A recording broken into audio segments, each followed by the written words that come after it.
Today is another video interview with a fellow virtual assistant, and this time he is a man. Yes, he is a man, and he's a virtual assistant. And if you stay until the end of the video, you will learn about the important skills that you need to learn when you decide to be a virtual assistant of online stores or e-commerce businesses.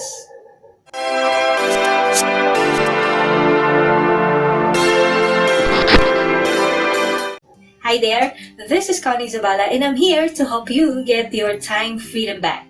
So in this channel, you will learn everything about the virtual assistance industry where tips and trainings are shared every week. So consider subscribing if you haven't done so yet and click the bell button for notifications. I also encourage you to browse this channel and all the playlists that are provided here if you want to start working from home as a virtual assistant. So as promised, I will be interviewing someone. He is a VA and he actually manages an online store, and he's also a video editor, and he has his own outsourcing company. And you'll be amazed with his story, so make sure to watch the video till the end. Let us all welcome Ernn and Bernate. Hello. Hey everyone, thanks for watching. Yeah, so we'll go ahead with the questions since his story are included in those questions. So, first question is, what was your job before you started working from home? Alright, well my job before started with this industry is I was managing a team in the BPO.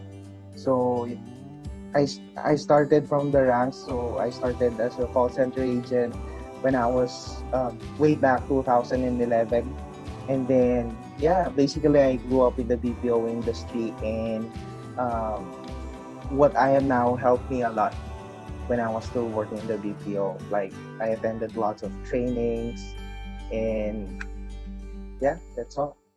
So how long have you been doing that? I have been working in the BPO for almost 5 years when I decided to be part of this industry, the working from home industry, the virtual assistant, the freelancing industry. All right. The second question, what was your understanding, speaking of virtual assistant, what was your understanding before of the word virtual assistant when you heard it for the very first time? Well, at first I thought that virtual assistant was you're the one who's gonna manage the schedule of a specific client. You're the one who's gonna answer emails in behalf of the client. That's all. As in, you're gonna be the assistant. And when I joined this, when I started working as a freelancer, as a freelance virtual assistant, I discovered that there's a ton of tasks that you can do for your client, and one of them is managing a Shopify store.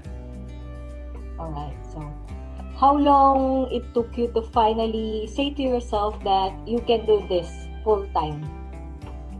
At first, I was in denial because when you work in the BPO, you have that attitude or mentality that you already know everything. Most especially, I was part of the management. So when I started to do freelancing job, my mentality was I knew everything. But to be honest, I was having hard time to cope up with the tools that I was using, with the terminologies, most especially with the tasks that I am doing, because I used to manage people and now I have no one to manage, and it's just me. Like I used to talk a lot with my colleagues back when I was in the BPO industry, but now I'm just gonna have to talk to the computer. And it took a while for me to cope up, but I was in denial. I was always telling myself I was ready and I was born to do this. But when humility strikes, that's the time that something happened. Like I mess up with something, with a specific task, and that's the time I realized that I need to take this off. I need to unlearn and relearn. And then that's the time that I learned something new. I humbled myself and I listened to my clients. Technically, that's around for about 6 months. That period when I was in denial, and then after that, yeah, it all started. I have listened to my client, and I have learned new stuffs for me to be able to cope with the task that they were giving me. Okay, so that was actually short, 6 months. Anyway, for the viewers out there, remember that we do not have to start great. We have to unlearn and relearn everything when we're starting. So do not be afraid to learn something new. So next question, tell us more about your very first project as a VA and what skills did you offer? All right. So this is something very funny because my first client, um, they have a podcast, and before they met me, I was already listening to their podcast, and technically I'm a fan. And then way back 2016, when I was doing the BPO back then, and then our client told us that, hey, we're gonna have to close this account now. We have sold this business, yada yada. So technically, I'm gonna be jobless in a couple of weeks or months.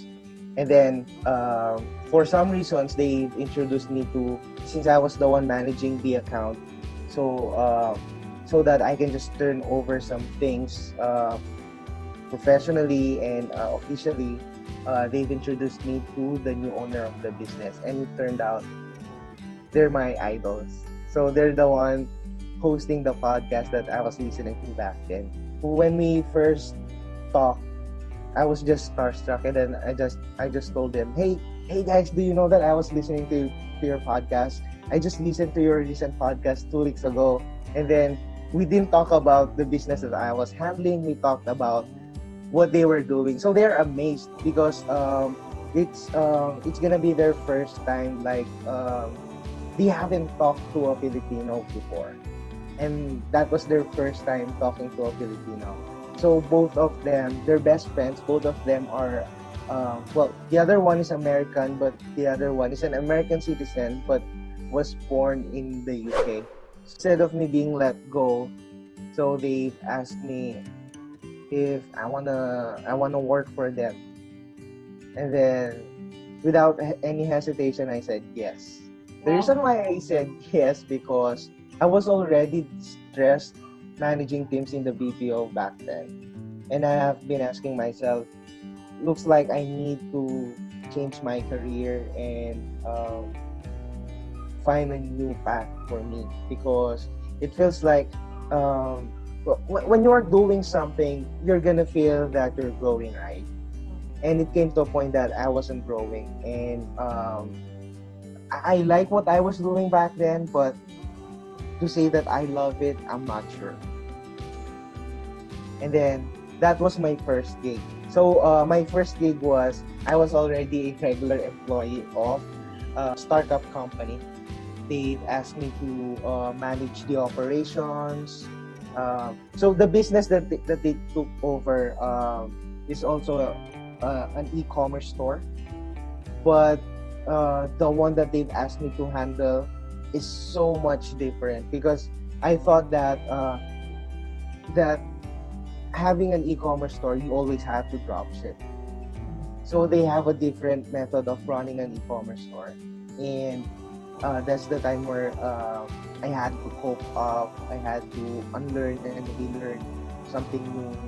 For the first 2 months, they've asked me to manage the store, and then somehow I messed up. So like one of their colleagues based in St. Louis, Missouri, helped me out, and at the same time, they gave me a new project and to manage Airbnb rentals, because they bought a new building in St. Louis.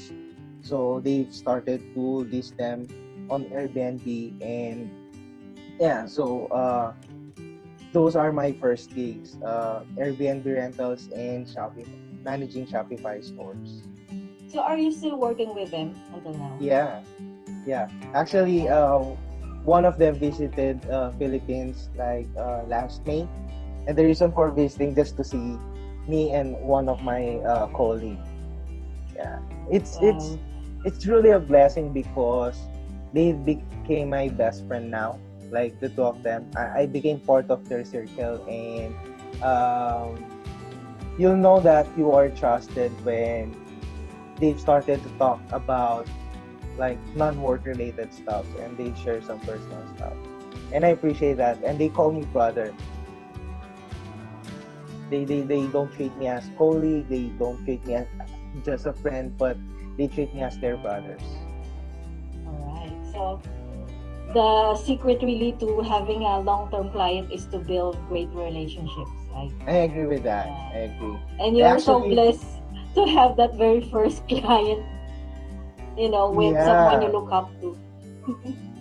like who would have thought that I'm gonna end up working as a so the reason why I still call myself as a freelancer because I have other gigs aside from my regular job with them, So which you have more than one client. yes, Go ahead. yeah. So because they understand my situation. So just a bit of background. I am the guardian of three kids, like my two boys and one girl, because my brother passed away last year, and my sister-in-law, his wife, passed away a year like Oh, wow. 2017. So so I have already the burden to raise the kids. They're 15, 12, and 8. Since my relationship with my clients is very close, like I've told them my situation, and they're actually the one giving me clients, other clients. What skill are you offering right now? So do you have one skill you offer, or you have different skills you offer for different clients? Yeah, so I have different skills to offer. So for my day job, more of operational. So I manage the store from the operational side. I deal with the warehouse, and there are times that I help with the dealing with the factory, and there are times that I help out with the customer service tickets, and the other one is my main project for them is managing the Airbnb rental. So we have 14 rentals in St. Louis, Missouri. So I manage that either on computer or via phone, since Airbnb has an app, and I can technically respond to guests there and accept reservations and other stuff that I can do. How did you So learn this, Airbnb responsibility? I had zero knowledge when I started with managing Airbnb rentals, and I told myself back then, I'm not gonna mess up with this. Just like the first project that they gave me. So I've done a lot of research. I've watched YouTube videos like the experiences of a host, so that I can take note of that and avoid some hiccups in the future. So it took me um, a month or two for me to be able to like to have that confident level in managing Airbnb. Before I respond to the guest, I make sure that that's gonna be the right response, even if it's just a simple question. And one thing that I do is, since Airbnb rental is based in St. Louis, Missouri, I've watched a tons of videos about St. Louis, Missouri downtown, like where to park, what if you're a vegan, what vegan restaurants should we recommend, um, if you love to drink, what's the best bar that we should recommend. where's the nearest gym, what to do in downtown during this season, like for example winter or summer, and then what to do in St. Louis. So one of their main attractions there is not literally attractions, but a lot of people goes there because of the baseball game. So yeah, so So I see to it that um, I'm aware of the schedule because the thing with managing Airbnb rentals is sometimes you're gonna have a horror story when a local is renting an Airbnb rental. For example, a, a person from St. Louis is gonna rent, you know, a rental property in the same city. Like it's just few minutes walk from their place. So you're gonna ask yourself, why why the hell is this person going to rent a rental if he lives downtown? So I have to be aware of the sporting schedule because there are times that some locals will watch a sporting game like the baseball game, and for example those last minute bookings at night, I'll just have to check whether there's a sporting event happening downtown or not, or because if not, I have to ask them lots of questions as to why you're gonna rent, why are you needing an Airbnb rental. For the past few years of managing Airbnb rentals, I've discovered the trick so that we can filter those locals who can rent from us. So we've we've came up with set of rules, um, so that they can just instantly book our place, but it has to come through a reservation request so that we can screen and filter the guests who will be renting the our rentals.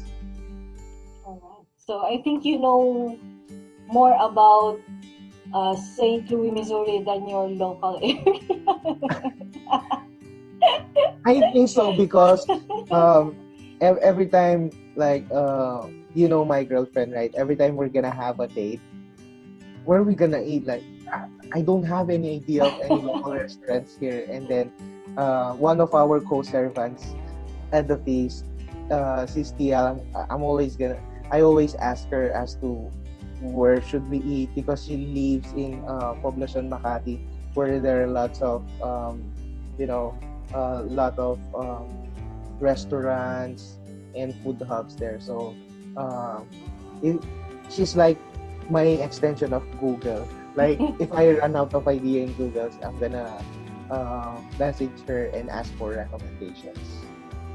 The good thing about getting information abroad is you can find it in Google. Unlike when we Yeah, need to get information here from our own country, it's limited, right?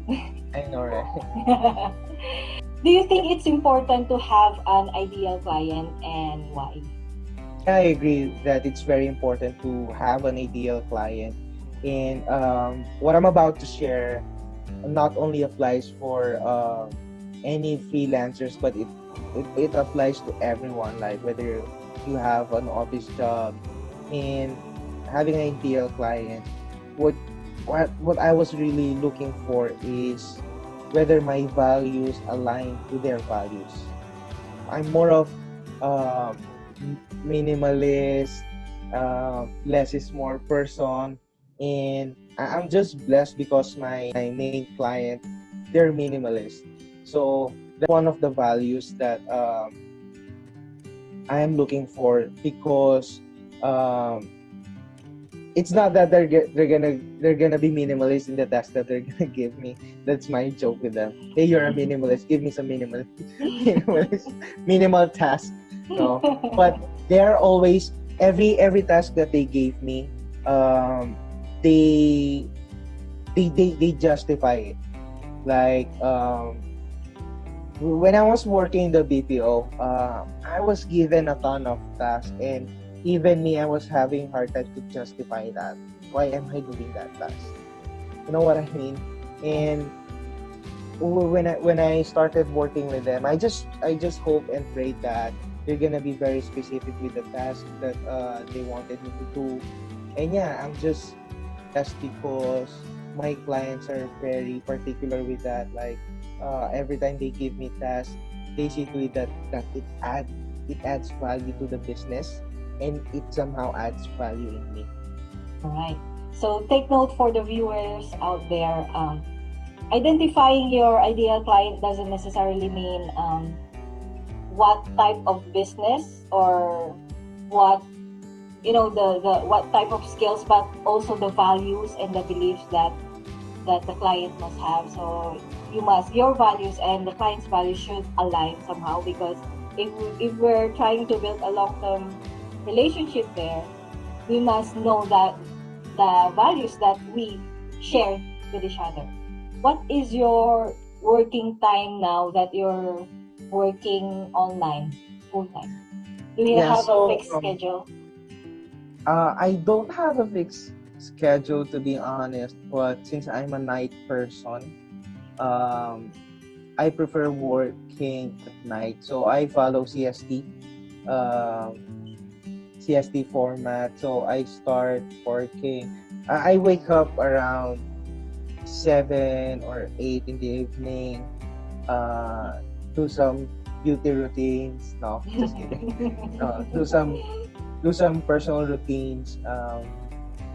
And then check emails, and then coffee, take a bath, and then start working. I just noticed that I'm more creative when working at night. I think I'm an American trapped in a Filipino body. I love my country. I love Philippines. So, do you Yeah, think it's possible for a VA or any online freelancer to have a flexible working hours? yeah. You just have to be very clear of that at first. Like you should not decide for yourself, hey, I'm a freelancer now. I control my time. It has to be like you have to be very clear with that with your client, because they most especially for if you have an American client, because if you're gonna manage a store, then or if you're gonna be part of the customer service, time is very critical for that. Like when answering customer service emails, you have to follow a specific time, because I mean you have to follow the business hours, because you don't want to answer late or like bother customers. When you work in the morning and then you have American client, you don't want to bother your customers and even your client at night during after hours. Take note on that a VA can have a flexible time. It's always by choice, and then be clear on your schedule with your client. So if you're most productive at night, so go ahead and work at night. Yep, that's right. Right. What is your biggest blessing since you started working from home? And was there a moment that you told yourself, I'm so blessed to have found this opportunity? Yeah, shout out to my clients, my brother Marshall and John. They're one of the two of them are one of the biggest blessings that happened in my life. Growing up, I didn't have a great relationship with my siblings, and I think that's why I fell in love with the ministry, because you know everyone there is your brother, is your sister, and um, I would say most of the time you're gonna have a great relationship with them. But when it comes to work, it's so hard to have a great relationship with the owner itself, with your client. And thi- this is this is my what I remember before. Like where you are working is not as important as who are you working with. So all of us are working remotely in our company, and since they rarely socialize with friends, uh, we became each other's best buddies. So every time my client's going through something, they're gonna open up with me. They're gonna tell me their stress. Um, like their worries, and at the same time, I'm gonna share them my personal struggles. And then you just have to remember it should be on a you should time it like you don't just share every now and then. You just have to remember the perfect timing when sharing. During my personal struggles for the past 2 years, so when my brother was hospitalized, they just don't send hope and prayers. They help me financially. Like, I remember it was when my brother was confined, and the bill was too high, and I don't know where I'm gonna get that money from. So they asked me, how am I, how's my brother, and then I just told them, this is the running bill now. And to be honest, I'm really having hard time. Could you give me some side projects that can easily be done so that I can earn money and pay for the bill? And then I cried during that time when they told me, hey man, you are our brother, let us help you with the bill. They paid the bill, the hospital bill. It's very rare to find someone like that, even a friend, right? And I'm just really blessed that they treat me not just a colleague, but a brother. In fact, one of them went here in the Philippines just to see me, just to spend time with me. Yeah. You are indeed blessed. Last question before we go with your tips. What do you think is the future for those people who are starting working from home as a virtual assistant? It's not yet too late. Like there are a lot of clients out there and potential clients. When I say potential clients, in other countries that haven't discovered the hiring freelancers yet. And I'm gonna give you tips who to follow on Twitter. All right. So I'm not really a fan of Upwork or other platforms where you can find jobs. Some of my clients, I meet them on Twitter. Wow.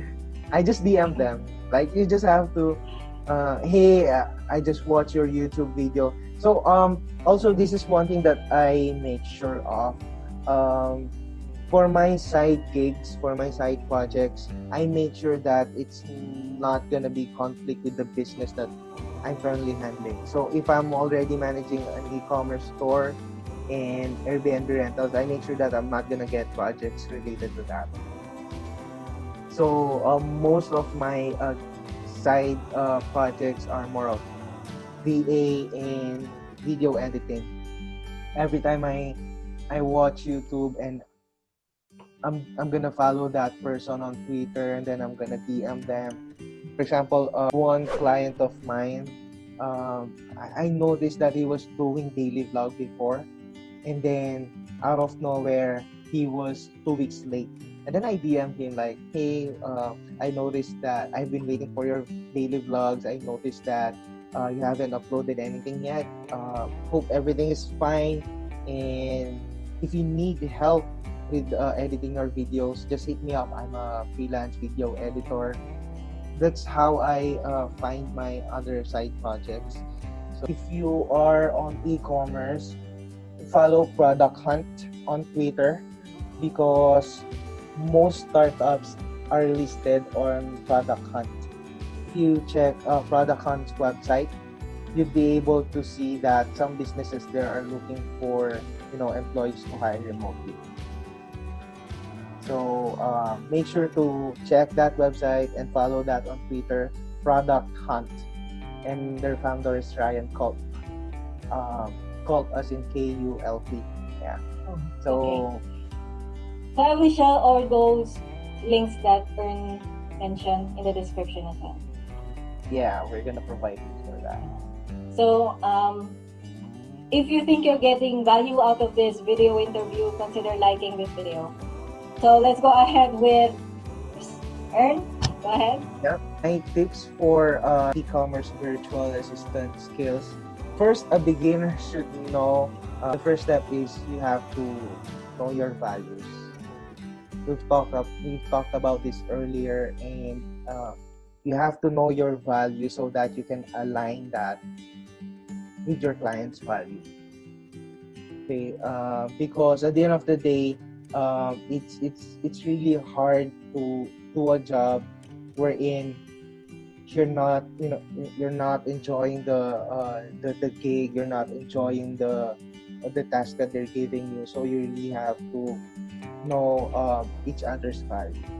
And second is for beginners, you should do some research. So that's my second tip: research.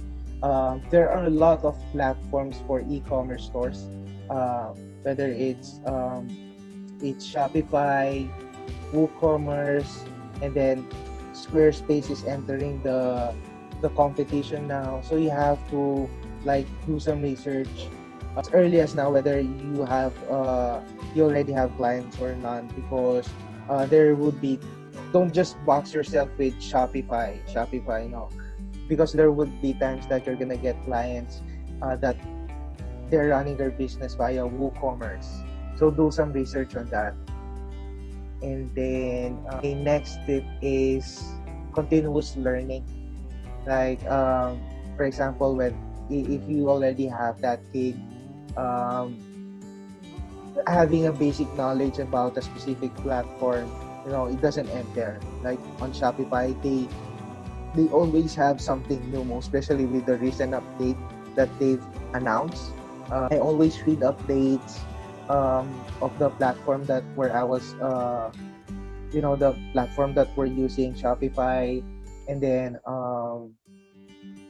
there are times that I tell my clients, hey, I know that Shopify has free courses, and please forward me every time you get an email about these free courses so that I can enroll myself and use that for the company.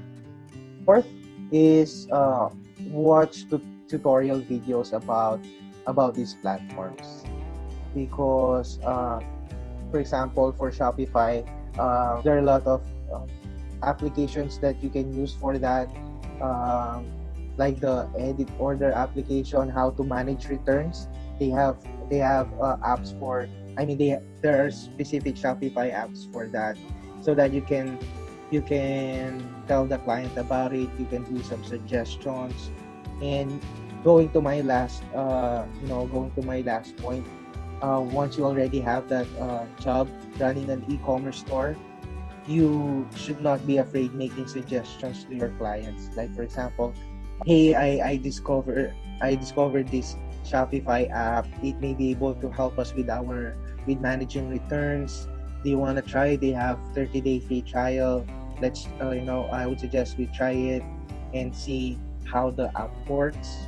And there are other Shopify apps that you can find online as well, that you can suggest to your client to make the job easier and to make everything, no, not to make everything automated, but to make some of your tasks automated. And then they can give you other project or tasks that you can do once a specific task is being automated. And then that's the time you can learn something new, add something on your portfolio. So this is a common thing with Filipinos. Like for example, if you discovered something that will make your task automated, sometimes even it came to a point that I was afraid to tell my clients about it, because I may end up not having a job anymore, right? So be afraid to tell your clients about it. They would appreciate it. And make sure that you are ready for what's gonna be next. Like for example, if if one of your specific tasks is being automated, so be ready for something new, a new task for you to work on. Are my tips for skills that a beginner should know. All right, thank you. I have learned a lot from the tips. I used to manage a Shopify before, but I did not enjoy it much. and we're going to another section of this interview. This is a fast round Q&A. Just just for fun. Yeah. So, are you ready? Wait, yes, I'm ready. You just have to choose which one, or it's either neither or both. Okay. Yeah. Okay, so question number This one, is the dog. scariest part. Sorry? This is the scariest part of the interview. It's not scary. It's an easy question, I promise. All right. Alright, so number one, dog or cat? Dog. Okay. Diet or exercise? Diet. Coffee or tea? Coffee. That's our best friend for freelancers, most especially if you're on a graveyard shift. Coffee is one of your best friends. Yes, true that. YouTube or Facebook? YouTube. Old school notebook or online journal? Um, Online journal. Music or podcast? Podcast. iOS or Android? iOS. Mac or Windows? Mac. Alright. Kindle or rather ebook or hard copy? I'm gonna add something on that audiobook. Good choice. Last, I think I already know the answer to this. Early bird or night owl? Night owl. Alright, so that's it. So before we end this interview, just one last advice for the beginners. Whether you're a beginner or you haven't started your career yet with freelancing, I would suggest take that leap of faith. Do not be afraid to go against the flow. I know the current flow now is you have an office job, you work in the BPO, but do not be afraid going outside the box and trying something new, because maybe you're gonna be the next person being interviewed in this video. I look forward to that. Yeah, and don't forget to hit the subscribe and like the subscribe button. Sis Cons, I've been watching your videos for I think for almost a year now. Wow. Yeah, I subscribe on your YouTube channel. I just don't tell you about that, but yeah, I think you upload every week, right? Yeah. But ever since I came across your Facebook post, because I rarely use Facebook, so that's the time. So the thing with my YouTube is I have different set of accounts. Like I have a specific email for entertainment. Just watch something on YouTube for you to be entertained, and I have a specific email that I use for learning. Because the thing with YouTube is you subscribe, right, and hit the bell button. And if you're gonna have a one account for entertainment, for learning, it's gonna mess up. Like you're not gonna know what you're gonna watch, right?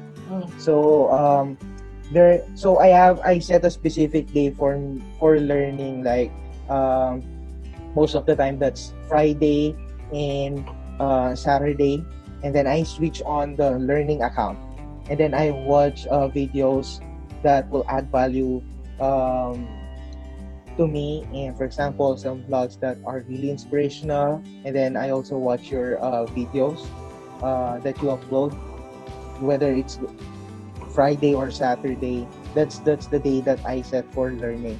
Like but on a daily basis, I listen to podcasts, because that will also enhance your listening skills. And at the same time, since you rarely talk to someone, it would some sort of just to make your surrounding busy. But yeah, that's what I do. I have for YouTube, I have separate account for entertaining myself and for learning. Wow, thank you. Yeah. So, if ever people would be interested to contact you, how can they reach you? They can reach me on Instagram and Twitter. So my handle is at Joe Embernate. So the same with Twitter and Instagram. So I have the same handle at Joe Embernate. Yep. Joe and Bernay. Yeah. That So sounds important. yeah, in case they have questions about freelancing, like they can DM me on the account that I just shared. Okay. So I will share those handles also in the description. Thank you so much. Yay! Thank you. Thank you so much for having me here, Sis Cons. Yes. It's really a pleasure and honor. Yeah. It's a pleasure as well. Thank you so much. Bye. Thank you so much. Bye.